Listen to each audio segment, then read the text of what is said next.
నమస్తే అండి. ఇప్పుడు మనము తెలుసుకోబోతున్నాము శేషాచల లింగేశ్వర స్వామి టెంపుల్. ఇది తిరుపతి సమీపంలో ఉన్నటువంటి రంగంపేట నుంచి నారావారిపల్లికి వెళితే నారావారిపల్లి దగ్గర ఉన్నది శేషాచల లింగేశ్వర స్వామి టెంపుల్. ఇప్పుడు మనం చూడవచ్చు ఇక్కడ రంగంపేట క్రాస్. ఈ రంగంపేట క్రాస్ నుంచి స్ట్రైట్గా వెళ్ళాలి. కుడివైపుకు వెళ్ళామనుకో అది బాక్రావట పీలేరు రూటు. అలా కాకుండా మనం నేరుగా వెళ్తే అది నారావారిపల్లికి వెళ్తుంది.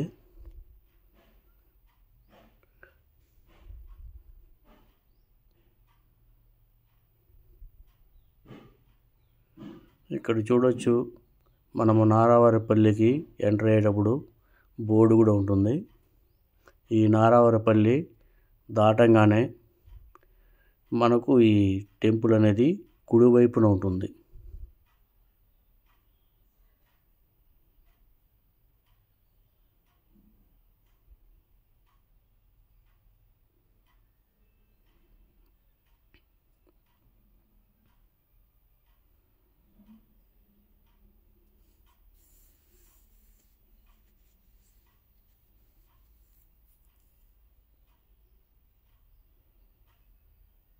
ఇక్కడ చూడొచ్చు మనము శ్రీ శేషాచల లింగేశ్వర స్వామి వారి ఆలయం. ఈ ఆలయం దాదాపు 160 సంవత్సరాల ముందే ఇక్కడ స్థాపించబడింది. ఇక్కడ ముందు ఒక మునీశ్వరుడు ఉండేవారంట. ఆ మునీశ్వరుడు స్వామివారిని అమ్మవారిని తలుస్తూ ఇక్కడే గుహ అనేది ఉండింది ముందు. ఆ గుహలో నివసించేవాడంట.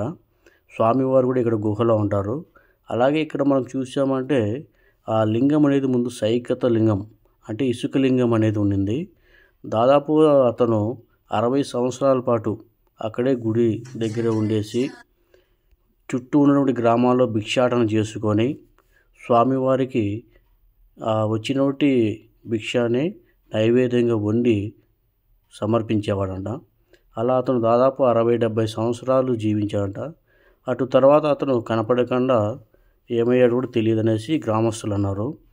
అలా జరిగిన ఒక 3 నెలల తర్వాత ఈ గ్రామస్తులు అక్కడికి వెళ్ళి చూస్తే శివలింగం అనేది కనిపించింది.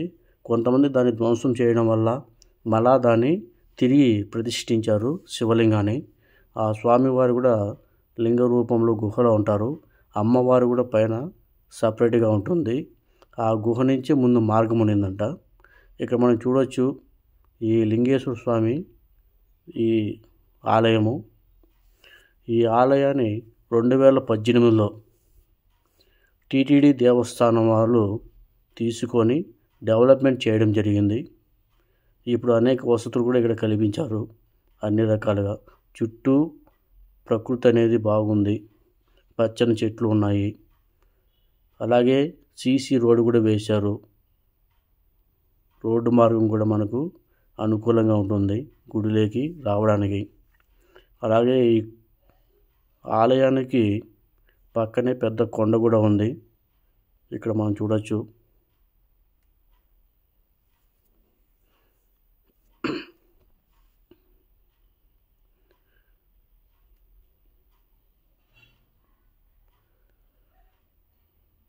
ఇది చాలా పాత టెంపుల్.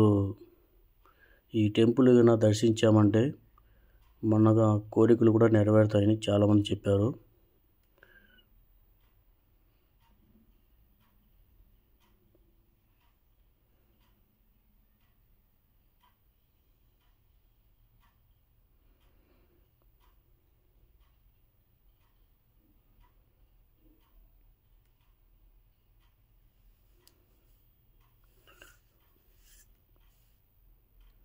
ఈ వీడియో కనుక మీకు నచ్చినట్లయితే మమ్మల్ని మీ కుటుంబంలో ఒక సభ్యుల్లాగా భావించి దీన్ని లైక్, షేర్ అండ్ సబ్స్క్రైబ్ చేసుకోండి.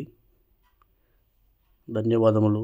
మరికొన్ని ఇంకో కొత్త వీడియోలతో మళ్ళా మీ ముందుకు వస్తాము. ఇంకా మంచి పుణ్యక్షేత్రాలను తీసుకొస్తామని తెలియజేస్తున్నాము. Thank you friends.